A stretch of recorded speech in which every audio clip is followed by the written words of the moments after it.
Gaur lagun hauen etxera etorri naiz bideojokoekin jolastera, baina gutako inork ez du aginterik erabiliko. Kinectekin jolastuko dugu, kontsola zure gorputzarekin kontrolatzea ahalbidetzen duen lehen sistemarekin.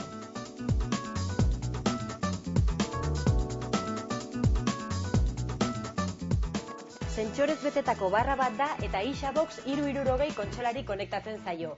Pantailaren gainean edo azpian kokatu behar duzu eta jolasteko leku zabal bat utzi.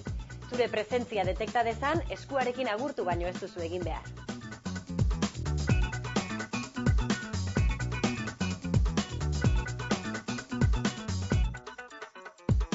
Kamera arrunta eta mikrofonoaz gainera baditu kamera termiko bat, gorputzaren forma eta mugimenduei antzemateko eta izpi infragorrien igorgailu bat, distantziak neurtzeko eta nik gelaren barruan kokatzeko.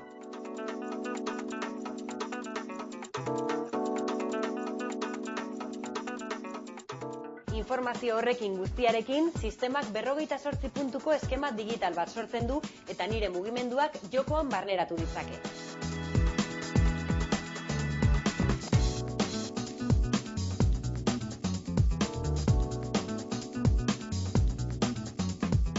Joan den azaroaz geroztik dago salgai eta 150 euro balio ditu joko batekin. Kirola egiteko, autoak gidatzeko edo animalia virtualak zaintzeko jokoak topa ditzakegu, baita dantza egitekoak ere. Oraingoz joko simple xamarrak dira, baina dagoeneko irudikatu dezakegu nolakoak izango diren etorkizuneko bideojokoak.